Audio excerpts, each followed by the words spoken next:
All right, everybody. So this lecture is going to focus on Chapter 16, which is the chapter on cell communication. We're going to cover lots of different levels of cell communication, but we'll start off talking about the basics of what we mean by cells communicating, or what we more commonly refer to as cellular signaling. We'll talk about receptors. These are proteins that are found on the surface of cells and allow those cells to hear signals that are being sent to them. And we'll dissect receptors a little bit and talk about the different types of receptors. We'll drill down pretty deeply into G-protein coupled receptors, a specific class of cell receptors, and we'll focus on these because they're the most widespread, most commonly used, and most important for the widest array of cellular processes. So we're going to talk not only about the receptors themselves, but how these G-protein coupled receptors use a molecule called cyclic AMP as a second messenger. We'll talk about how G-protein coupled receptors use calcium ions as a second messenger. And then we'll move away from G-protein coupled receptors and close with a brief description of another type of receptor called receptor tyrosine kinases. We'll end with a single slide that tries to wrap all that up into a big picture idea, and that's what it says behind the Tegrity status screen there, big picture stuff, and we'll close the lecture with that. So, single cells, and we can think of yeast or bacteria as the most common examples, have to have the ability to sense what's going on in their environment and respond to that environment. And you can think of that as a form of communication. The yeast and bacterial cells are communicating with their environment. Their environment is sending signals to the cell is hearing those signals and responding or sending signals back to the environment. It's a give and take. For cells that make up more complicated organisms, such as us, this type of communication gets even more complicated. Cell communication in multicellular organisms involves communication with the environment as well. But the environment not only includes the outside environment, as it does for yeast and bacteria, the environment of a single cell also includes the other cells that are around it. A single lung cell is exposed to the air, if it's in the alveoli, but it's also exposed to other cells and what those other cells are doing around it in the lung. So that involves a coordination of cellular events, multiple cells working together for the same end. Cells in larger multicellular organisms send signals to other cells to achieve this coordination. They tell each other what they're doing. One good example of this type of cellular communication is in the process of development. In the uterus, when there's a developing embryo, the cells of that developing embryo are constantly communicating with one another. They're keeping each other informed as to what each cell is doing. They're literally sending messages to each other, telling other cells of their own cellular intention. I'm going to be mesoderm. Well, I'm going to be ectoderm, and etc. down the line as they develop their individual cellular identities. This isn't unique to animals, of course. Plant cells also engage in communication. Here it's about, is it light out or dark out? Should we be doing the light or dark reactions of photosynthesis? What is the temperatures like? What are the carbon dioxide levels like? Do we flower now? Do we fruit now? These are also questions that involve development. So all cells on this planet are engaged in cellular communication. How they do it is subtly different. What the environment is for those cells is subtly different. But all cells are always communicating. So let's cover some of the basics of cell signaling. Before we get into the details of cell signaling, which are just science fiction-like and totally amazing, we first need to lay a groundwork of some of the big general concepts of these ideas. So, information to a cell or from a cell can come in many different forms. Usually it's molecular, usually it's molecules that are governing this communication, but other than that, it changes from cell type to cell type. In addition, part of cell signaling is a conversion of the signal from one form to another. So oftentimes a single message takes the form of multiple different molecules along the way of its progression or along the way of its path from one cell to another. This process of converting a single message into many different molecular forms is called signal transduction. When a message is transduced, it gets from point A to point B, but it does so by going through a number of different forms. A perfect analogy for this is like answering your friend's cell phone and taking a message. So your friend's or roommate's cell phone rings, you answer it.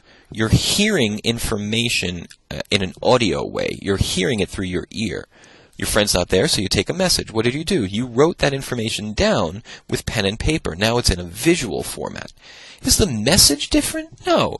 If the message is, hey, it's Mom, I'm going to pick you up for a doctor's appointment tomorrow at 3, you heard that information through your ear, you wrote that information down on paper. It's the same exact message. Is it in the same form? Definitely not. You heard it, and your friend reads it. And that's all we're talking about here. A single message taking different molecular forms. 2 different forms, same information, same message. But again, for the cell, we're talking about this at the molecular level. The cell is sending messages around, sending information around using molecules. The cell that sends the information is referred to as a signaling cell, which makes sense because it's the cell that sends the signal. And it's usually releasing or secreting a molecule that we refer to as a signaling molecule. This molecule somehow moves to and is detected by a receptor protein on the surface of a target cell. The target cell is the cell that received the information. The receptor protein is what sensed that signaling molecule. And this is where that information is transduced into the cell in a different molecular form. So what the hell am I talking about? It's much better in pictures. What we don't see in this picture is the signaling cell. Somewhere out here is another cell that released a signaling molecule. We don't see that cell. But this orange oval here, this yellow shape, is the signaling molecule. It was released by a signaling cell.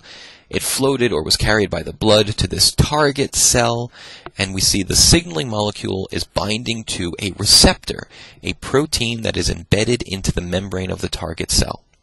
This is the signaling molecule, this is the receptor. The signaling molecule itself does not enter the cell. Instead, that message is heard through the receptor protein and written down inside the cell. Remember, 2 different forms, but same information. These molecules are the intracellular signaling molecules, or the second messengers, we call them, and these molecules are the ones that are responsible for signal transduction. Whatever information was being sent by this yellow molecule is still being carried forward by these intracellular molecules, but it's in a different form. Same information, different form. That's signal transduction. Most cells can be both signaling and target. So this cell that we're looking at here could very easily release its own signaling molecule that goes and talks to some other cell. Then this cell that we're looking at would be a target cell for this message, but a signaling cell for some other. And again, this whole process is called cell or cellular signaling.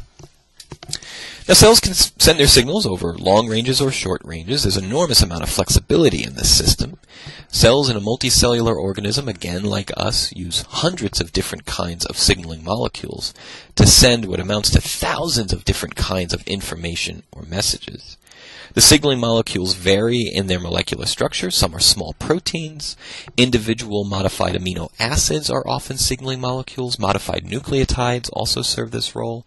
The steroids that we hear so much about, built from the cholesterol backbone, things like testosterone, progesterone, estradiol, cortisol, all of these are signaling molecules.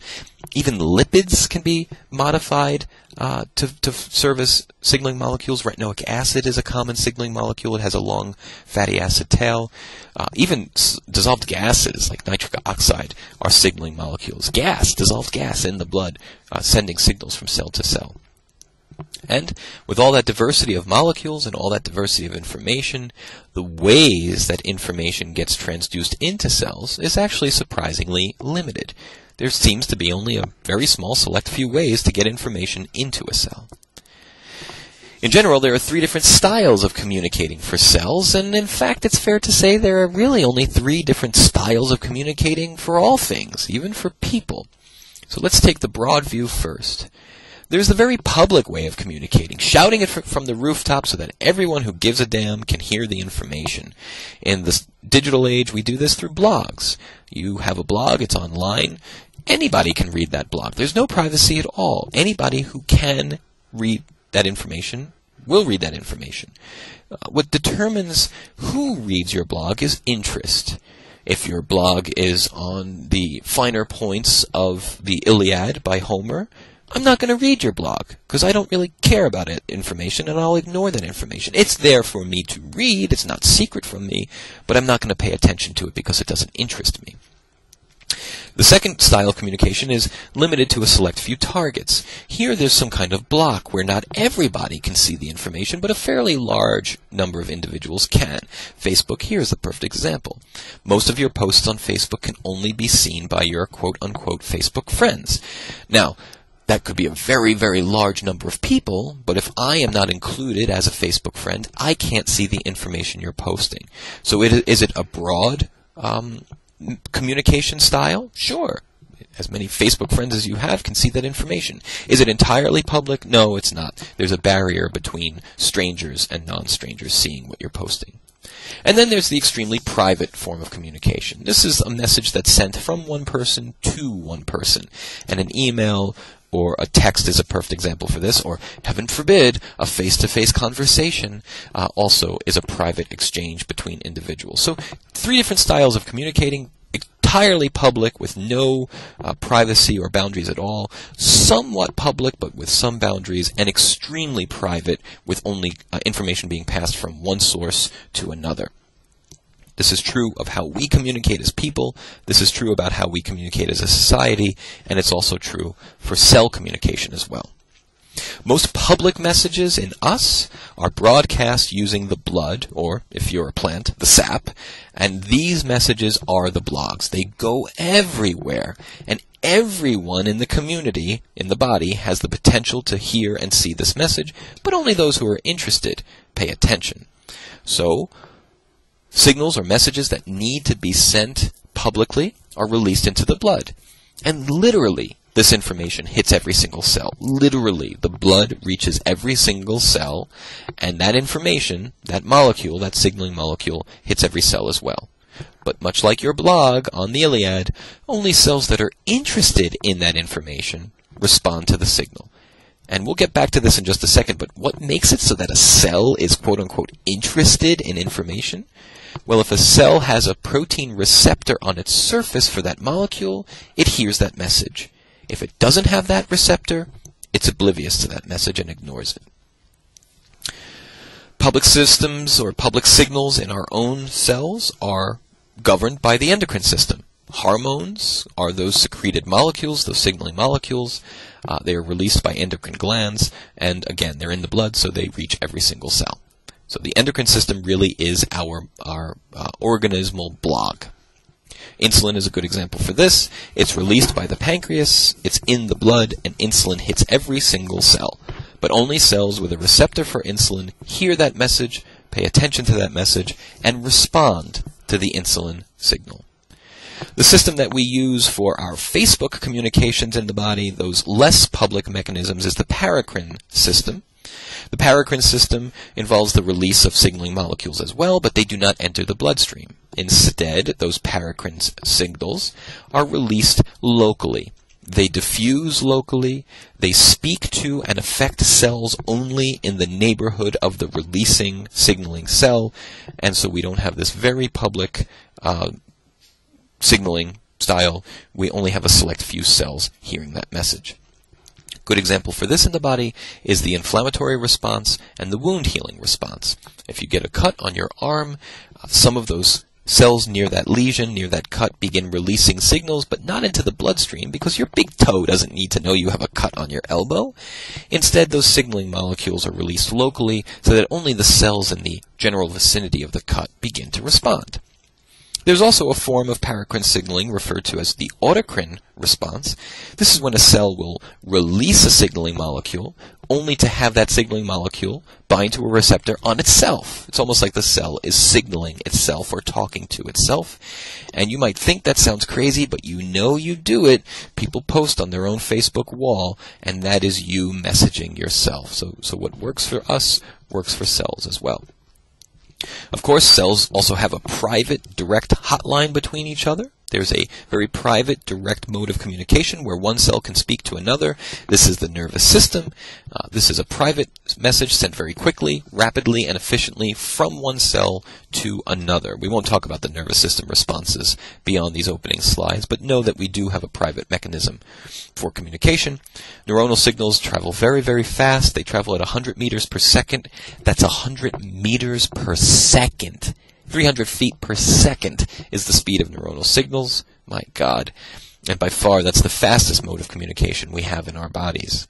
So to summarize them visually, we have the endocrine system, which is our broadcast system. This is a system that releases signaling molecules into the blood, and every single cell in the body is privy to that information.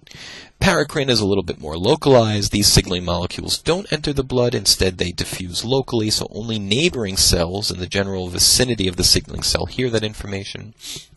The neuronal signal is our direct line from one cell to another, and we didn't discuss it just now, but there's also contact-dependent cell signaling. This is the face-to-face conversation. This is one cell literally touching and making physical contacts to another and sending a message through those contacts.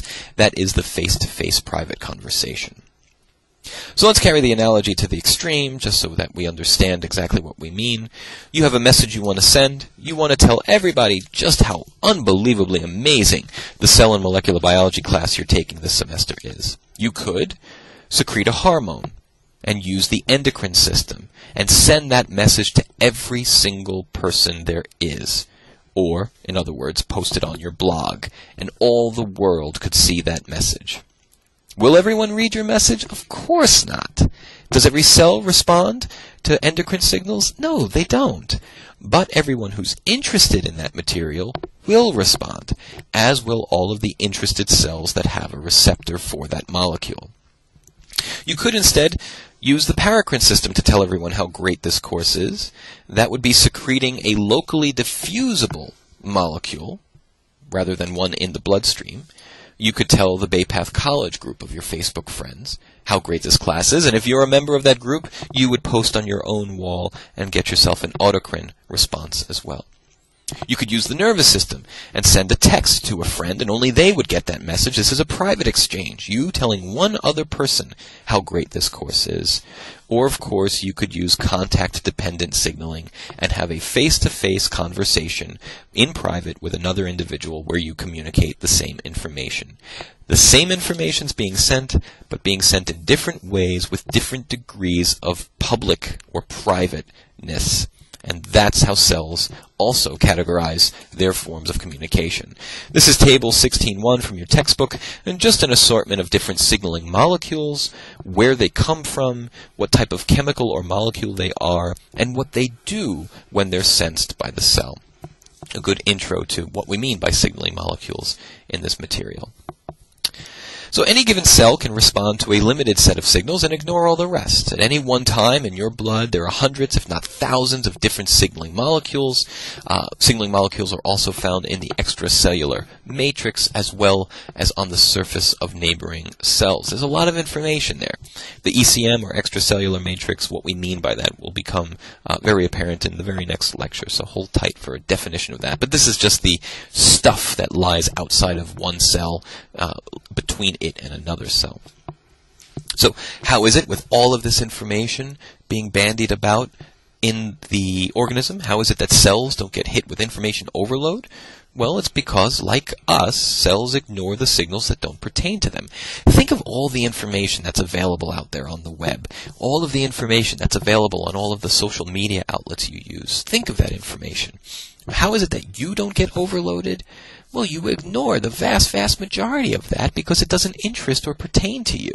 Instead, you only pay attention to the little fraction of information that you do want to pay attention to, and cells do the exact same thing. The first step for a cell, for paying attention to information, is having one of these protein receptors. Any molecule a cell does not have a protein receptor for, it cannot respond to, or in effect, it ignores. A single receptor protein on the surface of a cell usually only binds to a single signal molecule. And so a single receptor usually only receives one type of information. What allows cells to receive multiple types of information is simply by making multiple types of receptors. Here we see a very simple example of that. This figure is not from your textbook, but from another. We have 3 different endocrine cells here on the left. One secretes a signal that is red squares, 1 green triangles, and 1 blue circles. Each of those are secreted by the cells into the bloodstream. So this is an endocrine response, a very public response. In the bloodstream, all of these molecules mingle. The cells at the top here only have a receptor for red squares. The red squares bind to the receptor. That's going to send the message into the cell. However, this cell has no receptor for green triangles or blue circles, so it is oblivious to the presence of this information in the blood. This cell has no idea that this information exists, and it can ignore that. It doesn't pertain to this cell. Here's a green triangle. The green triangle has its own receptor for this second cell, but this cell is oblivious to circles and squares. And the final cell on the bottom here has a receptor for blue circles, but can ignore green triangles and red squares because it lacks those receptors. And these cells should lack these receptors, because this cell has nothing to do with whatever information is carried by green triangles and blue circles, whereas this cell is supposed to respond to the blue circle information, but it ignores the other two. So, you can think of this as all of the cell phone signals that are in the air right now. Right now, above your head, encircling your entire body, are thousands of cellular cell phone signals going through you and around you. Why is your phone not ringing right now? Because none of those signals are specific to your phone.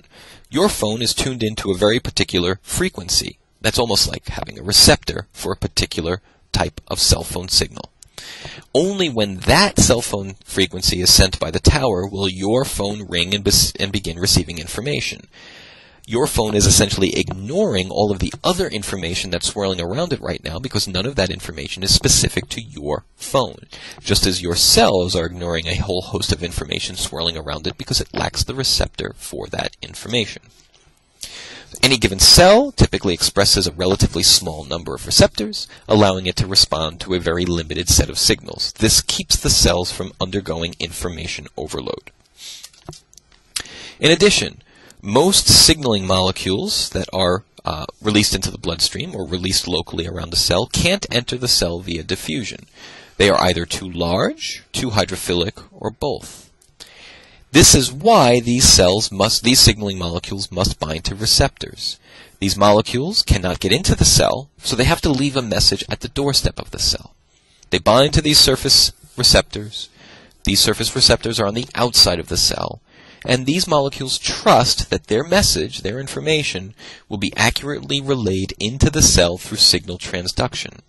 Remember, signal transduction is when the chemical form of the message is changed, but the information is not. The message is faithfully relayed into the cell through different molecular forms.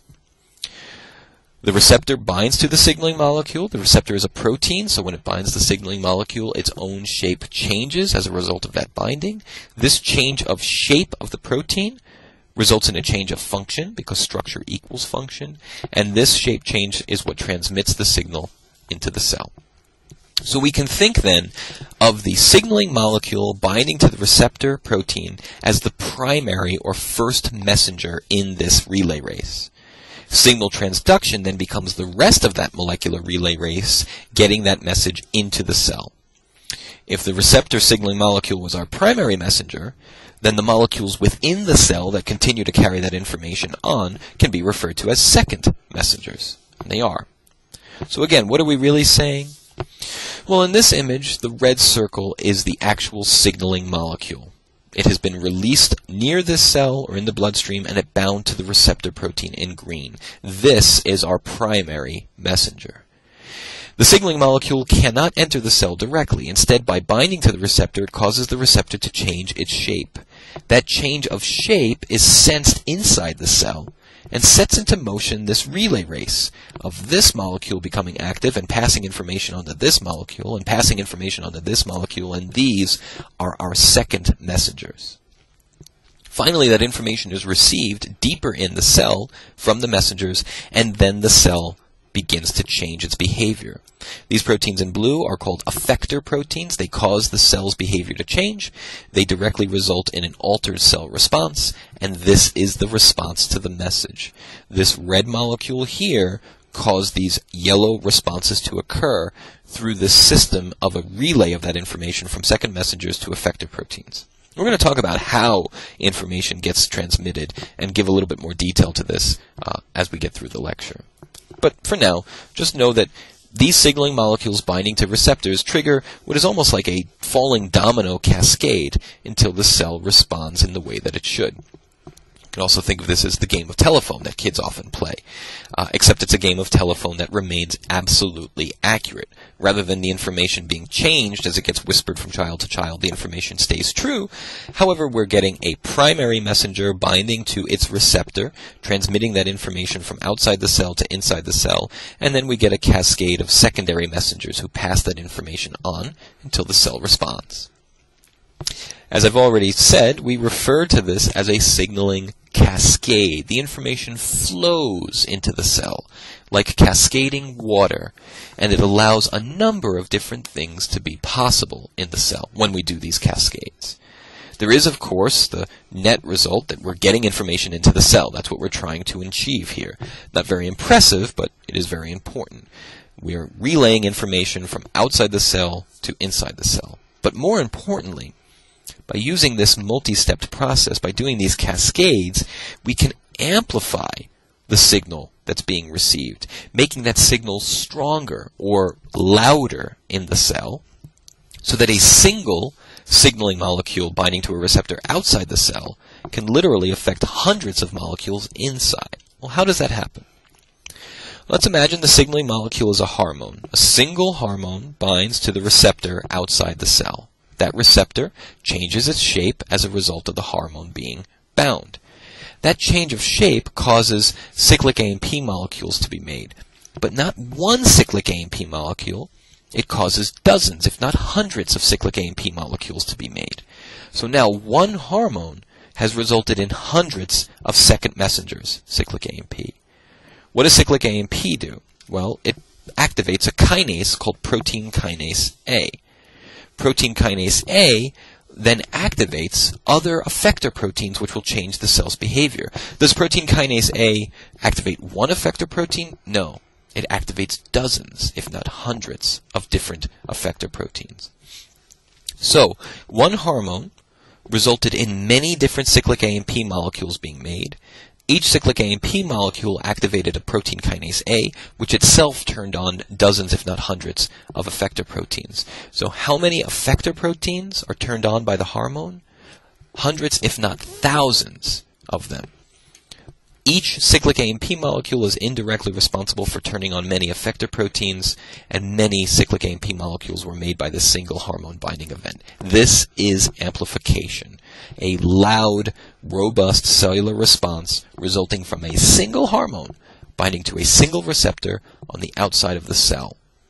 It's like whispering to the receptor, "Hey, there's glucose in here now." And then the receptor turns around and with a huge booming megaphone shouts into the cell, "Hey, there's glucose out there now." Same message, but amplified to get a larger, more robust cellular response.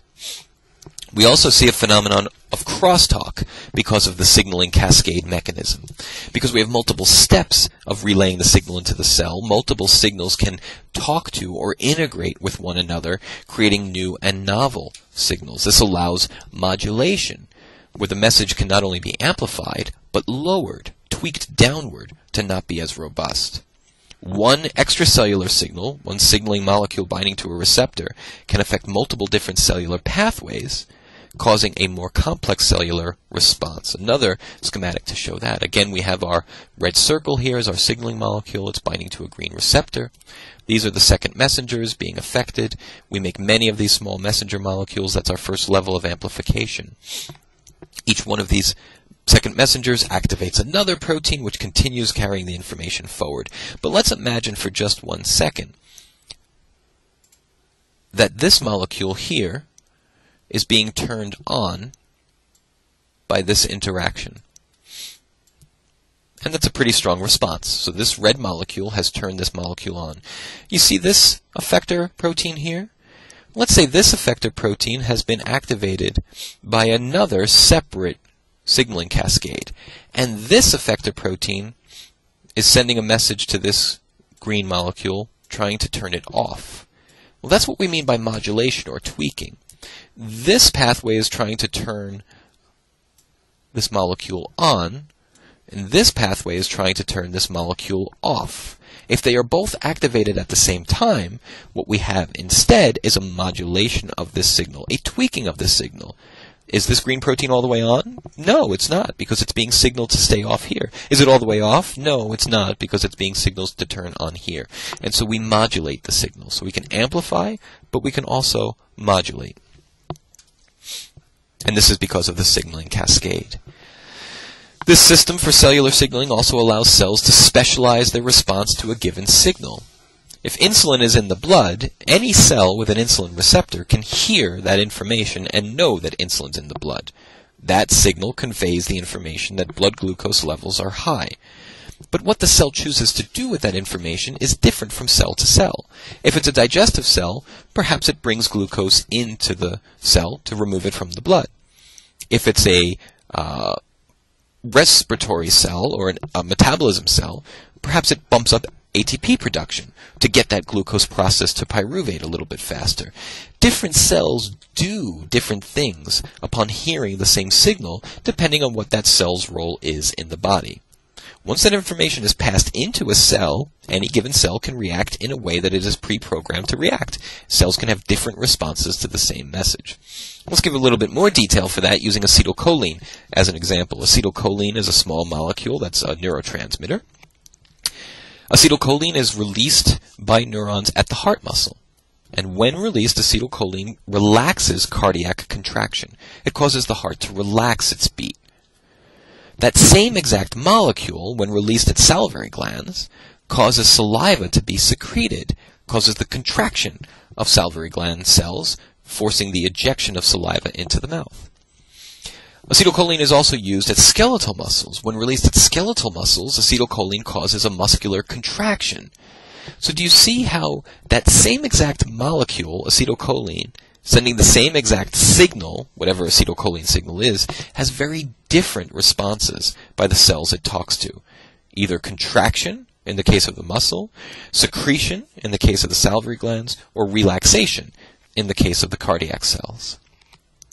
Heart and salivary cells have the identical receptor, yet respond in very different ways.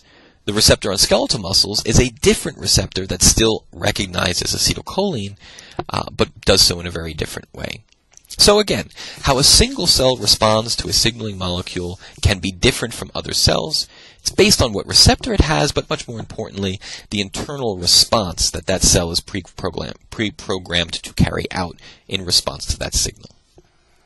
So let's talk a little bit more about cell surface receptors. They fall into three main categories or classes. All cell surface receptors are embedded into the cell membrane by definition, and they bind to extracellular signaling molecules. The receptor itself then somehow transduces that message into the cell. The end result of that transduction is a change in the cellular's behavior, which we refer to as a cellular response. The three main categories or types of cell surface receptors are ion channel coupled receptors. Ion channel coupled receptors open when bound by the signaling molecule, allowing ions to enter the cell. So without the signaling molecule bound, the ion channel coupled receptor is closed. However, when the signaling molecule binds to that receptor opens and functions as an ion channel. This changes the membrane potential, which we've discussed a little bit in our membrane lecture, and produces an electrical current. There are G-protein coupled receptors, which we already referred to in the first slide of this lecture. These are the most widely used transmembrane protein receptors. They typically carry information into the cell using a series of modified proteins using these cascades, and often they involve kinases and phosphatases to phosphorylate and dephosphorylate target proteins. We're going to talk a lot about G-protein coupled receptors in just a second. And then finally, there are enzyme-coupled receptors, which we will touch on very briefly at the end of the lecture. Here, the receptor is also an enzyme, and that enzyme is a kinase. When bound by a signaling molecule, the receptor changes its activity and begins to alter other target molecules. So let's get back to these G-protein coupled receptors now. We'll spend the bulk of the rest of the time of this lecture on these single class of proteins, and you'll see why in just a second. They are the largest family of cell surface receptor proteins by far, bar none, hands down. We, as humans, have more than 700 different types of these G-protein coupled receptors. Believe it or not, mice have over 1,000 that are dedicated to their sense of smell alone, never mind all of the other G-protein coupled receptors that mice have for all of their other cellular processes. G-protein coupled receptors are sensitive to a wide range of cellular signals. These include hormones that bind to them, the paracrine molecules that we've talked about already, these local mediators that don't enter the blood but are instead secreted locally, and neurotransmitters as well bind to G-protein coupled receptors. G-protein coupled receptors play a very large role in every aspect or system of cellular communication you can imagine. And the signal molecules that interact with and bind to these receptors are just as varied as the systems they belong to. We've got proteins, small peptides, modified amino acids, modified fatty acids. All of these different types of molecules are known to interact with different G-protein coupled receptors and cause information to be sent into the cell. So, it should be no surprise to you that being such a foundational part of cellular communication, G-protein coupled receptors are also common targets of drugs and therapeutics that we take to treat disease. About 50% of all drugs, about 50% of all drugs developed by the pharmaceutical industry work through G-protein coupled receptors alone. These receptors touch every single part of human physiology, and I believe it's probably possible that some of you have never even heard of them before. A critical component of cell biology, and often don't get their fair share of the attention. So what are these G-protein coupled receptors? Well, they're transmembrane proteins, of course. They are receptors found at the cell's surface. They are members of what's called the 7-transmembrane protein family thing, 7-transmembrane protein superfamily. How did they get there? We know how they got there. They were synthesized in the rough ER. They were threaded through the ER membrane using start and stop transfer sequences to loop out those transmembrane domains. They were then shipped to the Golgi through vesicles, processed in the Golgi, shipped from the Golgi through vesicles again to the cell membrane, all of this using transport vesicles. How did these vesicles know where to go and know where to fuse? Rab proteins, tethering proteins, snare proteins, it's all one story. Never lose sight of the fact that it's all one story. You know all this. You've heard all this before. It's important. And it's not only important for your overall education in biology, it's also important for the cumulative final. That cumulative final is going to be here very soon now. We're near the end of the course. And just because all of the information we just talked about, snares and rabs and vesicles, just because that was part of Unit 2 material does not mean you won't see it again. You will. Again, these G-protein coupled receptors, all of them, regardless of what they bind to or what cellular physiology they affect, are members of the 7-pass transmembrane receptor protein superfamily. It's a mouthful. Members of this protein superfamily also include bacteria rhodopsin, which we've talked about before, our smell receptors, alpha factor, and yeast. Lots and lots of proteins in the membrane belong to this 7-transmembrane superfamily. Evolutionarily speaking, G-protein coupled receptors are ancient. We see cousins of these receptors in bacteria. They've been around since probably near the beginning of life. So how do they work? Well, as we already know, the first thing that happens to any receptor, whether it's a G-protein coupled receptor or not, is that a signaling molecule binds to it. This causes the receptor to change its shape.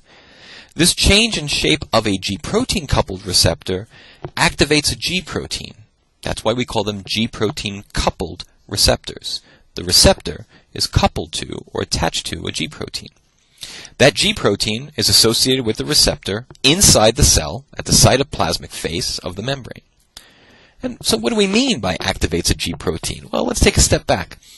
Although there's a wide variety of different G-proteins which interact with a wide variety of G-protein coupled receptors, and they all do a wide variety of things, all G-proteins have one thing in common.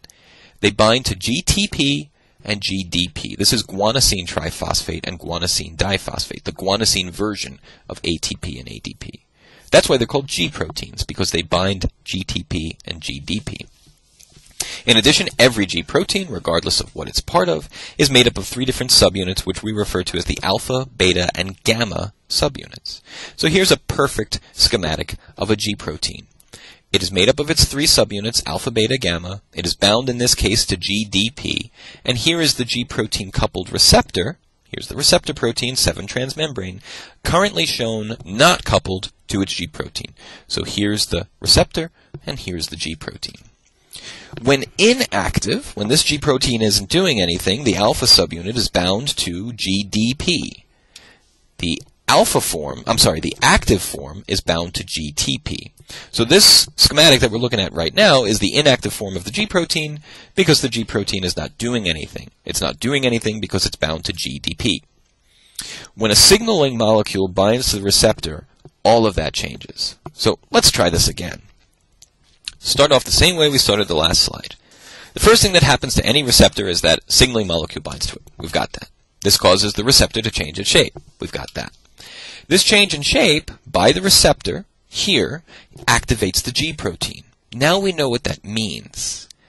The G protein is associated with the receptor on the cytoplasmic side of the membrane, and by activate we mean that the G protein changes its shape and takes on GTP. You see, when the signaling molecule bound to the receptor changed its shape.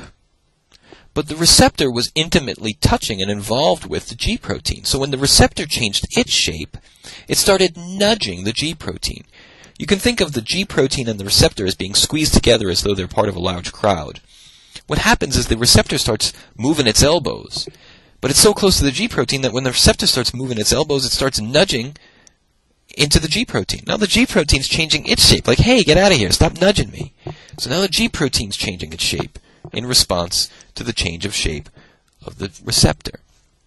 So signaling molecule comes in, binds to the receptor changes its shape, but it's touching, the receptor's touching the G protein. So now the change of shape in the receptor causes a complementary change of shape in the G protein. This change of shape in the G protein causes it to not really want to hold on to GDP anymore and has a much higher affinity or attraction for a GTP molecule. So now the G protein lets go of GDP and takes on GTP instead. The GTP-bound version of the G protein is the active form. Now the G protein is active. The alpha subunit separates from the beta and gamma subunits, and the alpha subunit can now alter other target molecules. The beta-gamma complex can do the same, independently of the alpha. We have just begun our signaling cascade, and information is about to flow into the cell. Before we talk about that information flowing, we've just turned on a G protein coupled receptor. But that signal must also be turned off. Imagine that you answered the phone on behalf of your friend. Your friend's or roommate's cell phone rings, you answer it, and you get the message that cable guy's going to come tomorrow to fix the cable. So you tell your friend when she comes home, message came in, cable guy's coming tomorrow. And she says, okay. And then later that day you said, oh, that message came in, the cable guy's coming tomorrow. Oh, okay, that's okay. And then late that night, cable guy's coming tomorrow. Yep, I've got it. Now it's the next day. Tomorrow has come. But you haven't turned off your signal. You're still giving the same signal. Hey, the cable guy's coming tomorrow. No, he's not. Cable guy's coming today. By giving the same message, by transmitting the same signal again and again and again, it has eventually become inaccurate. The cable guy's not coming tomorrow anymore. You should have stopped saying that message yesterday. The cells are the same. If they keep sending the same message again and again and again, eventually that message is going to be wrong. There's glucose out there. There's glucose out there. There's glucose out there. Sooner or later, there ain't going to be glucose out there anymore, and the cells should stop sending that signal. So how do we turn this system off?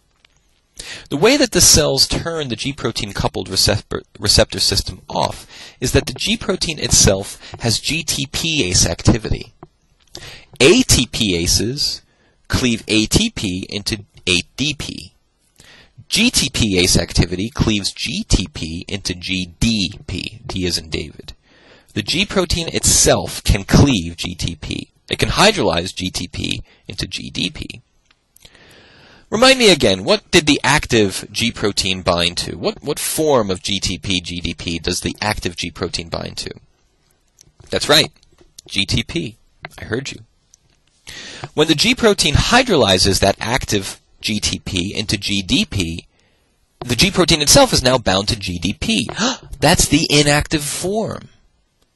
So once the G protein hydrolyzes GTP into GDP, it actually turns itself off.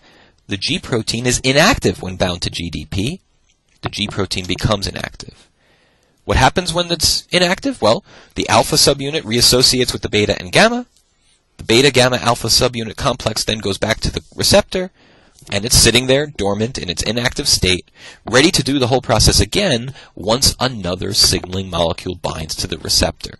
The G protein turns itself off, and it does so on a timer. Once a certain amount of time has passed, GTP is hydrolyzed, GDP is left, and the G protein is in its inactive form. So that's how G proteins get turned on, and that's how G proteins get turned off. The looming question is then, what do G proteins actually do? G proteins do a lot when they're active. Active G proteins themselves activate or open membrane-bound enzymes and brain-bound channels. G proteins can open ion channels directly. G protein controlled enzymes will be discussed in just a moment, but let's move on first and give you a quick example of how G proteins can affect ion channels. Your heart rate, the rate at which your heart beats, is controlled by two different nerves. One of these nerves, when it fires, speeds the heart up, and of course the other nerve, when it fires, slows the heart rate down. When the nerves that slow the heart rate down fire, what they release is acetylcholine. We've discussed acetylcholine just a moment ago. Its release relaxes the contraction of the heart. How does this work? Well, acetylcholine binds directly to a G protein coupled receptor on the surface of cardiac muscle cells. Once bound by acetylcholine, the shape of the receptor changes. It nudges the G protein. This nudge of the G protein causes the G protein to release GDP and take on instead GTP. It's now in its active form. The alpha subunit separates from the beta-gamma subunit at this point, and the beta-gamma subunit moves over in the membrane and touches a closed potassium channel. Once the beta-gamma subunit of the G protein reaches the potassium channel, it causes that channel to open, and potassium begins to leave the cell. As potassium ions rush out of the cell, because of the balance of the electrochemical gradient, which we've talked about earlier in this course, what happens is the muscle cell becomes hyperpolarized, which means it's harder to cause that cell to contract again. Those of you with some neuroscience background are probably familiar with the term hyperpolarize. Again, this hyperpolarization, this release of potassium from the cardiac muscle cell, simply makes it harder for that muscle cell, that heart muscle, to contract again, slowing the rate of the heartbeat. Once the G protein undergoes its GTPase activity, the G protein is now bound to GDP, the subunits reassociate, that's the inactive form, the potassium channel closes again, and the cardiac muscle returns to its normal state. It is now ready to be stimulated to contract again by the activating neuron. So that's a small example of what G proteins can do through ion channels. But to me, personally, what's more interesting about G proteins is how they affect enzymes, both at the cell membrane and deeper in the cell. These tend to be more complex effects, and these are also good examples of cellular cascades. The two most common enzymes that are activated by G proteins are an enzyme called adenylate cyclase, as well as an enzyme called phospholipase C, and we'll talk about each of these enzymes individually. These two enzymes are activated by different types of G protein coupled receptors. Adenylate cyclase is an enzyme that catalyzes a very simple biochemical reaction. It just converts ATP into a molecule called cyclic AMP. This is ATP right here. Here are the three phosphates, the triphosphate, 1, 2, 3. Here's the ribose sugar. And here, of course, is the adenosine base. This is cyclic AMP. You can see it's adenosine monophosphate, only one phosphate group. And that phosphate group itself is bound back to the ribose sugar ring. That's why it's cyclic AMP. There's a little bit of a cycle or circle in the molecular bonds here. But still, it's an adenosine. We have the adenosine base here. So adenylate cyclase simply catalyzes the conversion of ATP into cyclic AMP, or CAMP. Phospholipase C catalyzes a more complicated reaction, which again we'll get to in just a second. But in either case, the G protein, when active, is indirectly responsible for the production of intracellular signaling molecules, our second messengers. Whether it's through phospholipase C or adenylate cyclase, when the G protein is active, we turn one type of molecule into another, and that other molecule is an intracellular messenger, or a second messenger, which relays information deeper into the cell. All of that stuff we just talked about, the receptor itself, the G protein, things like adenylate cyclase, all of it is literally stuck at the membrane in the interior face of the cell membrane.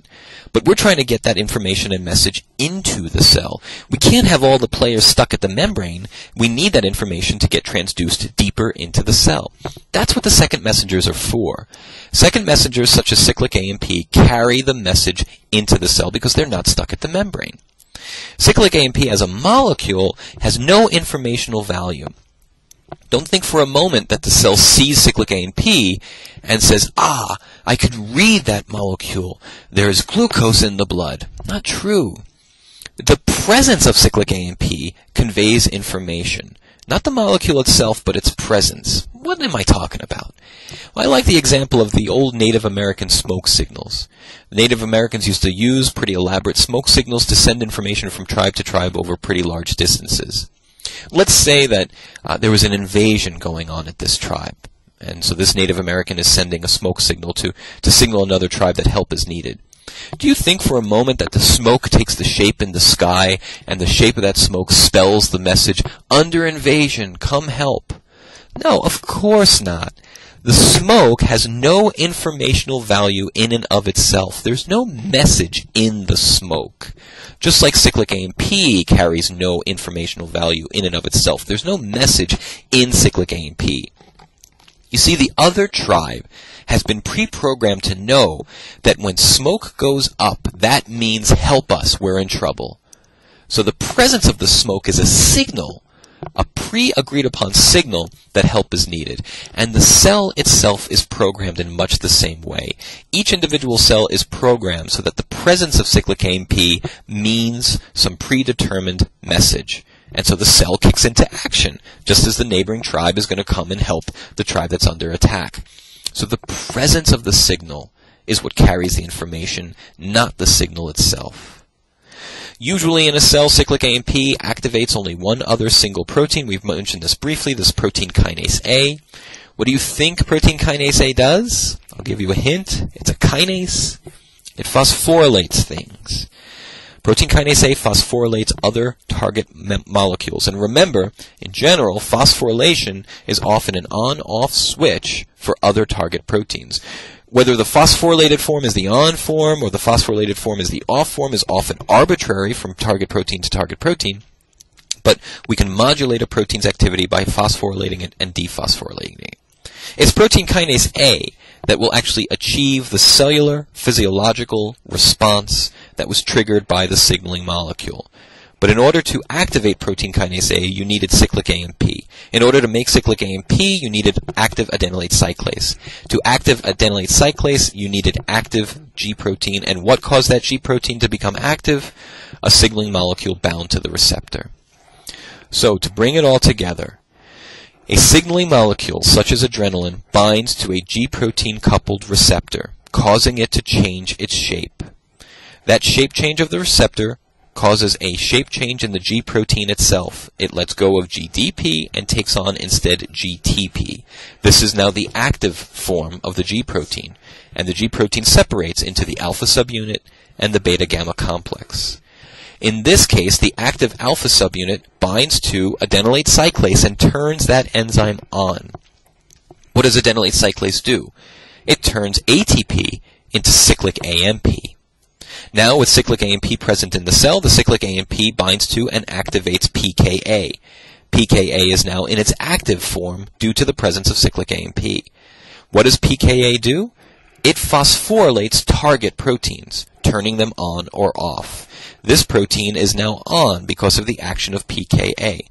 It can go turn on or off other proteins, and eventually we have a large-scale cellular response. We see this in animation form as well.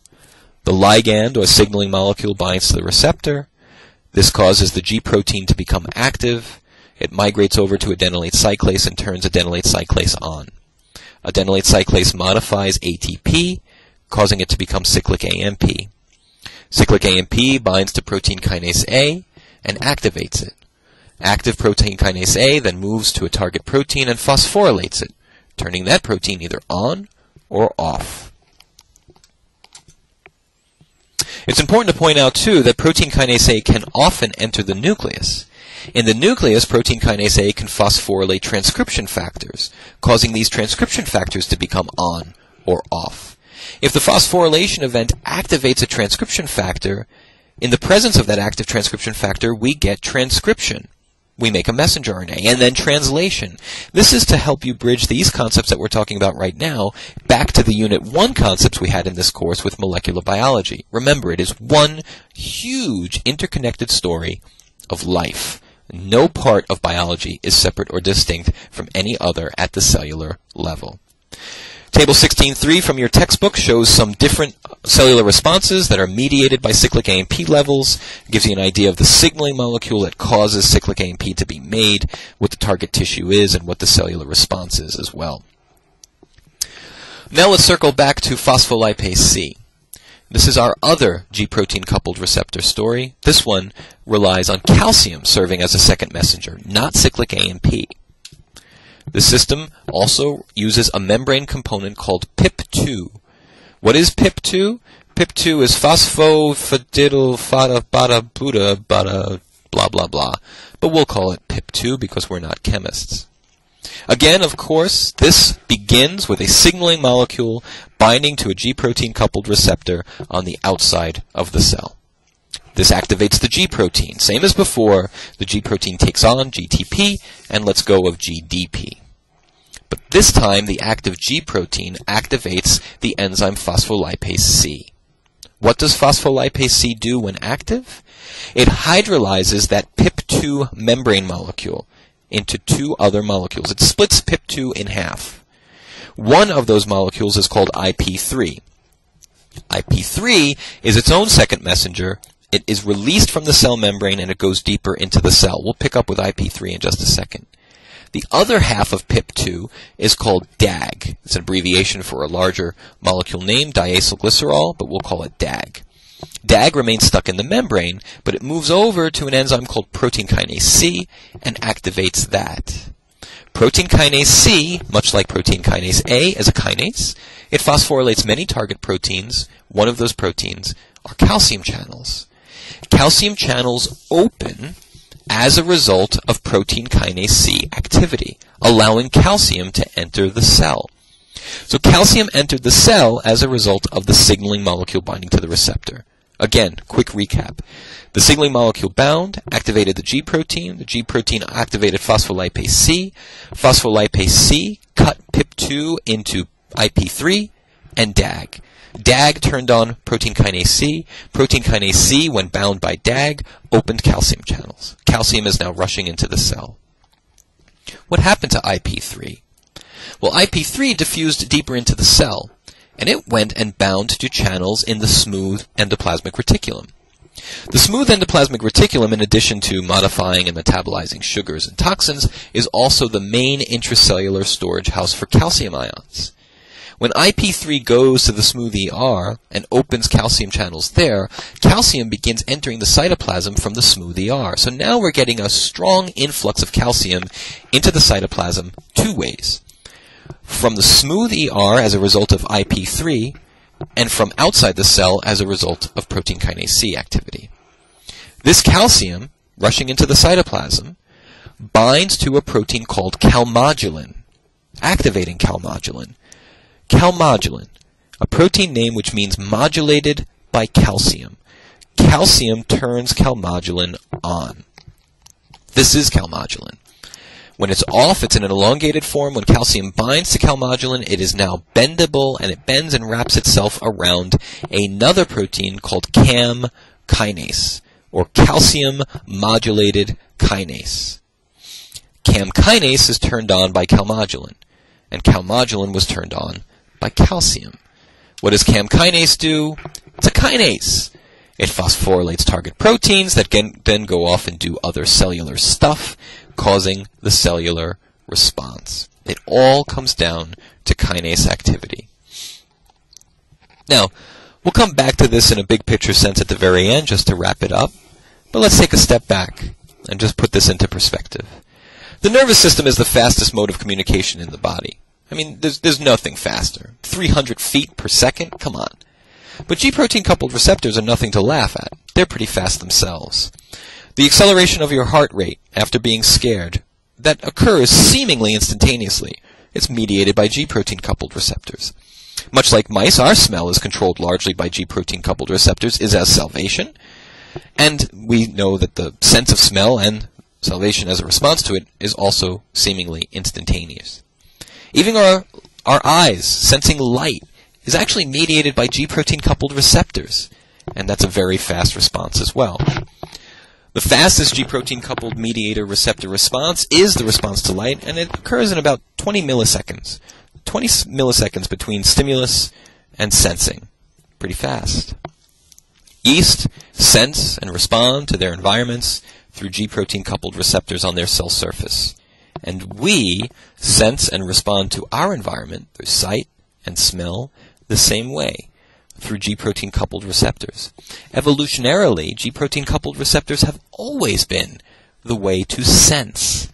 It's just what the cell meant by sensing has changed over thousands, millions, and billions of years. Once life became multicellular, sensing no longer meant just perceiving your environment. It meant seeing. It meant smelling. It meant communicating and sensing what the cells around you had to say. Yet all of that remained under the responsibility of G-protein coupled receptors. To me, that's amazing, truly awesome and awestruck. Let's talk about these enzyme-coupled receptors in just a second. This is the third class. Remember, we said there were ion-coupled receptors, G-protein-coupled receptors, and enzyme-coupled receptors. We spend most of our time on the G-proteins because they're the most important, but let's take a few slides just to talk about enzyme-coupled receptors. Enzyme-coupled receptors are not 7-transmembrane receptors. They're very different from our G-protein-coupled receptors. And the main difference is that the enzyme is actually linked to the receptor itself. Enzyme-coupled receptors usually include a kinase as part of the receptor structure. When these receptors are active, the kinase becomes active. The kinase phosphorylates target proteins, and this sets other cellular processes in motion, often triggering a cellular cascade. Enzyme-coupled receptors are usually found as dimers, so two separate parts, two identical units that are separate. These two subunits come together to form the receptor itself, a binding pocket for the signaling molecule on the outside of the cell, only when that signaling molecule is around. So here we see on the left the two blue monomers, the two halves of the dimer, are not touching. They're apart from one another. What brings those two together to form the dimer is the actual molecule itself, the signaling molecule. So the signaling molecule is literally bridging the two halves of the receptor kinase together.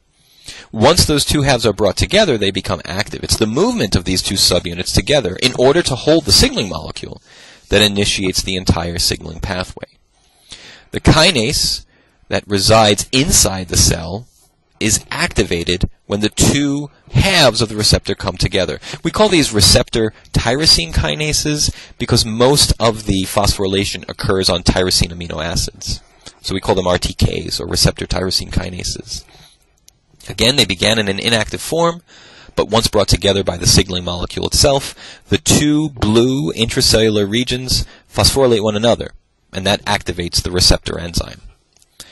Therefore, we say that RTKs are self-activating. We call this autophosphorylation. They phosphorylate themselves. In fact, one blue monomer phosphorylates the other. But if it's a single receptor, the receptor is phosphorylating itself in the presence of the signaling molecule. The binding of the signaling molecule on the outside of the cell results in the activation of the kinase portion of the receptor inside the cell. Once these tyrosine amino acids are phosphorylated inside the cell, these phosphorylated tyrosines serve as a docking station for many, many different proteins that accumulate on the receptor. And these proteins that are accumulating themselves transmit lots of signals in lots of different ways, coordinating lots of different cellular responses and triggering lots of different cascades, coordinating and triggering large, complex cellular changes. Phosphorylated proteins are fairly stable, so how do these receptor tyrosine kinases turn themselves off? In fact, how do some of the other phosphorylated proteins through the G-protein coupled receptors turn off as well? Well, there are protein tyrosine phosphatases, which actively remove those phosphate groups, turning the receptor tyrosine kinase back into its inactive form. But in some cases, activated receptor tyrosine kinases, as well as some activated G proteins, are inactivated via destruction. They are literally brought back into the cell as a vesicle, part of a vesicle, through pinocytosis, clathrin-coated pits. And the vesicles they are in are sent to the lysosome. What happens in the lysosome? Cellular digestion. So if you need a receptor off in a hurry, and it's stably phosphorylated and you can't get a phosphatase to it in time, you just pinch in that membrane containing that receptor, send that new vesicle over to the lysosome, and the receptor is digested. Different receptor tyrosine kinases recruit different proteins to their intracellular region, and by which proteins are recruited, different cellular responses can occur. However, many receptor tyrosine kinases do seem to activate our old friend phospholipase C. Again, it's important to point out that cells have a relatively few set of tricks up their sleeves, and with all the complexity, most of these pathways culminate on a very small number of common players. So even though G-protein coupled receptors activate phospholipase C, so too do RTKs. There just aren't that many ways to transduce signals in the cell. We said that at the very beginning of this lecture. Another common culmination point for signals through RTKs is the activation of a protein called RAS. RAS is a G-protein-like protein. So if you see RAS up here, you see that, look, in its inactive form, it's carrying GDP. In its active form, it's carrying GTP. It behaves very much like a G-protein. In its active form, RAS can go and turn on other proteins, causing a cellular response. Why isn't RAS a G-protein? Because RAS is turned on by receptor tyrosine kinases, not by G-protein coupled receptors. So we can't call RAS a G-protein because it doesn't interact with the right receptor to be a G-protein. But the way it works is basically the same. So a lot of complexity in this lecture, I know, a lot of names in this lecture, but know these stories. Understand how these stories work. Know how these players work together in order to communicate signals in the cell. Let's begin to do that for you by looking at some big pictures. This one figure from your textbook really brings together most of what we talked about in this lecture. On the left, we have a G protein. What did we talk about? Well, we said that signaling molecules can bind to a G protein, causing that G protein to change its shape.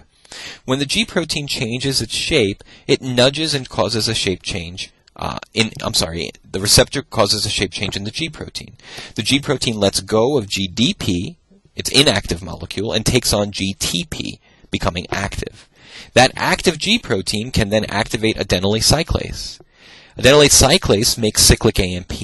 Once made, cyclic AMP activates protein kinase A, and protein kinase A activates, phosphorylates, deactivates transcriptional factors, as well as other effector proteins.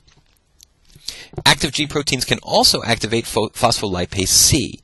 Phospholipase C cleaves PIP₂ into IP3 and DAG. IP3 migrates to the smooth ER, causing calcium to be released. DAG activates protein kinase C, which then turns on or opens calcium channels in the cell membrane. In either case, calcium levels inside the cell increase. Calcium binds to calmodulin activates CAM kinase, and CAM kinase phosphorylates transcription factors and effector proteins. Protein kinase C also phosphorylates effector proteins, leading to other cellular responses. We are changing what proteins are made by the cell through the transcription pathway. We are changing the behavior of proteins in the cell through these effector molecules. We briefly talked about receptor tyrosine kinases, autophosphorylating themselves in the presence of a signaling molecule, and culminating in some points on RAS. RAS is a G protein-like protein. It activates, among other things, kinases. What do these kinases do? Phosphorylate transcription factors, altering gene expression, phosphorylate effector proteins, altering cellular behavior. And then there's one more pathway that we never discussed and I won't hold you accountable for here. In the end, signaling molecules through a variety of means cause transcriptional changes and protein behavior changes. Different proteins are made, protein behaviors are altered, and that explains overall large-scale changes in cellular response and cellular physiology as a direct result of signal molecule binding to the cell membrane. So, to summarize everything we talked about today, we discussed and introduced this idea of signal transduction, which consists of a signaling cell which sends or releases information by releasing a signaling molecule. This molecule is detected by a receptor on a target cell. We talked about the endocrine, paracrine, neuronal, and cell contact-dependent systems as being both public and private mechanisms. We used blogs, Facebook, text, and whispered conversations as our analogies for each respectively. Signal transduction is when a message is received by the receptor on the outside of a cell, and its format or form, its molecular form, is changed as that information is sent into the cell through a signaling molecule relay race or a signaling cascade. We then went on to G-protein coupled receptors. These are members of the 7 transmembrane protein superfamily, and they are found embedded in the membrane at the cell surface. All G-protein coupled receptors interact with G-proteins, and all G-proteins bind to GTP when they're active and GDP when they're inactive. Once activated, the alpha form separates from the beta-gamma subunits, and all of these can alter target molecules in different ways. The G-protein itself also has its own GTPase activity, which turns itself off by reverting it to the GDP form. We went through the 2 most common enzymes that are targeted by G-proteins, adenylate cyclase and phospholipase C. Adenylate cyclase converts ATP into AMP. AMP then activates protein kinase A, which carries out phosphorylation, targeting many different proteins in the cell. The phospholipase C pathway relied on PIP₂. Active phospholipase C splits or hydrolyzes PIP₂ into IP3 and DAG. IP3 goes into the cell, releasing calcium from the smooth ER. DAG activates protein kinase C, causing calcium to come in from outside of the cell. Once in the cytoplasm, either from the smooth ER, from outside the cell, or both, calcium binds to protein kinase C as well as calmodulin. Calmodulin activates a kinase called CAM kinase, again, phosphorylating target proteins, changing their behavior, changing the behavior of the cell. And then we close with a brief discussion on enzyme-coupled receptors. We used receptor tyrosine kinases as our primary example. These are receptors that include themselves a kinase as part of their structure, and this kinase is responsible for the direct phosphorylation of other molecules, all, in the end, changing the cellular behavior. So that's it for cellular communication. We're going to begin to close out the semester with Chapter 20. We will cover Chapter 20 in the next 2 lectures, which are the last 2 lectures. We will focus first on the extracellular matrix and the environment cells live in, and then close with a broad conversation on cancer. As always, thanks so much for watching.